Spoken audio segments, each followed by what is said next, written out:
নমস্কার বন্ধুরা, সুখের সন্ধানের পক্ষ থেকে আপনাদের জানাই স্বাগত। আশা করি আপনারা সবাই ভালো আছেন। আপনাদের সবার পূজা খুব ভালো কাটুক, খুব ভালো কাটুক, খুব আনন্দ করুন, খুব সুস্থ থাকুন, ভালো থাকুন, সব দিক দিয়ে মা মঙ্গল করুক, এই কামনা করে শুরু করছি। আজকের আমি আপনাদের এমন একটা বলবো যেটা করে আপনাদের সুখ, সমৃদ্ধি, মানসিক শান্তি, সংসারে শান্তি, শত্রুর হাত থেকে রক্ষা পাওয়া, সব দিক দিয়ে আপনাদের ভালো হবে, সব দিক দিয়ে। তার আগে বলে দিই আমি 2025 সালের দুর্গাপূজার টাইম কখন, কবে কি পড়েছে, কোন টাইমে, এটা বলে দিই। 2025 সালে দুর্গাপূজা পড়েছে 27শে সেপ্টেম্বর 2025 শনিবার। পঞ্চমী তিথি থাকছে সকাল 9টা 18 মিনিট পর্যন্ত। ষষ্ঠী পড়ছে 28শে সেপ্টেম্বর 2025 রবিবার। ষষ্ঠী তিথি থাকছে সকাল 11টা 11 মিনিট পর্যন্ত। সপ্তমী তিথি শুরু হচ্ছে 29শে সেপ্টেম্বর 2025 সোমবার। সপ্তমী তিথি থাকছে দুপুর 2:56 মিনিট পর্যন্ত। মহা অষ্টমী তিথি শুরু হচ্ছে 30শে সেপ্টেম্বর 2025 মঙ্গলবার। অষ্টমী তিথি থাকছে 2:14 মিনিট পর্যন্ত। সন্ধি পূজা 30শে সেপ্টেম্বর 2025 মঙ্গলবার। সন্ধি পূজা তিথি শুরু হচ্ছে দুপুর 1:50 মিনিট থেকে এবং সন্ধি পূজা সমাপন হবে দুপুর 2:38 মিনিটের মধ্যে। বলিদান 30শে সেপ্টেম্বর মঙ্গলবার দুপুর 2:14 মিনিট থেকে শুরু হবে। তারপরেই পড়বে মহা নবমী।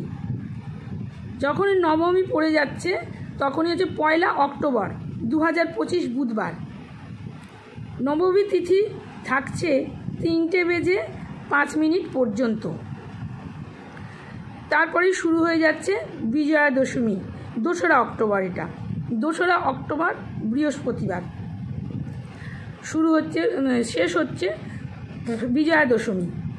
তিথি থাকছে আপনার, বিজয়া দশমীর তিথি থাকছে 3:20 মিনিট পর্যন্ত বিজয়া দশমীর তিথি থাকছে। এইবার এই অষ্টমী তিথিতে কি করবেন?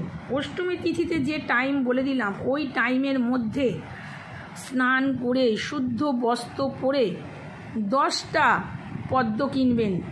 10টা পদ্ম কিনবেন, মার 10 হাতে গিয়ে ঠাকুরমশাইকে বলবেন এই 10টা পদ্ম মায়ের হাতে দিয়ে দিন। না হলে আপনি এটাও করতে পারেন, 10টা পদ্ম কিনে আর একটা কিনবেন, 11টা নিয়ে মালা গাঁথবেন, একটা পদ্মের একটা মালা তৈরি করবেন, করে বলবেন এটা মা দুর্গার গলায় দিয়ে দিন। আপনার মনস্কামনা মনে মনে বলবেন, বলে মা দুর্গার গলায়, ঠাকুরমশাই পড়াচ্ছে, ঠাকুরমশাই পড়াক, আর আপনি যদি পড়াতে পারেন পাড়ার এতে যদি ভালোই হবে, তাহলে তো খুবই মঙ্গল, খুবই ভালো। আপনি যখন পড়াবেন মনে মনে মায়ের চোখের দিকে তাকিয়ে আপনি আপনার মনস্কামনাগুলো বলবেন, বলে মাকে মালাটা পরিয়ে দেবেন গলায়। পরিয়ে মাকে ভক্তি, শ্রদ্ধা, বিশ্বাস সহকারে মাকে মালাটা পরিয়ে প্রণাম করবেন। প্রণাম করে তারপর পূজা করেন, অঞ্জলি দেন, যা করেন করবেন। কিন্তু এই অষ্টমীর দিনে আপনি ওই মালাটা মায়ের কাছে পরিয়ে দিয়ে আসুন মায়ের গলায়। ঠাকুরমশাই পড়ালেও কোনো অসুবিধে নেই, বা অন্য কেউ, যে কেউ পড়াতে পারে। আপনি পড়ালে বেশি ভালো। আপনি যদি না পড়াতে পারেন ঠাকুরমশাইকে দিয়ে পড়াবেন, বা অন্য কেউ পড়িয়ে দিল, তাতেও হবে। কিন্তু আপনার যে মনস্কামনা সেটা আপনাকেই বলতে হবে, এবং মনে মনে, কেউ যেন জানতে না পারে। উনি পড়াচ্ছেন পড়াক, যে পড়াচ্ছে পড়াক, মালা ওটা দেখার দরকার নেই, ঠিক আছে? যখন পড়াচ্ছে তখন আপনি মায়ের চোখের দিকে তাকিয়ে আপনি আপনার মনস্কামনাগুলো বলে যান, ঠিক আছে? দেখবেন মিরাক্কেলের মতন ফল পাবেন।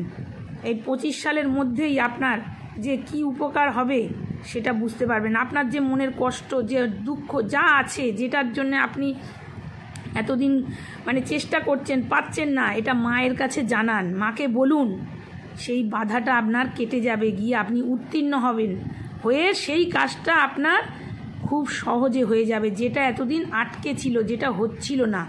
দেখুন এটা করে বিশ্বাসের সাথে। ঠিক আছে, সুস্থ থাকবেন, ভালো থাকবেন। আজ এই পর্যন্ত, নমস্কার।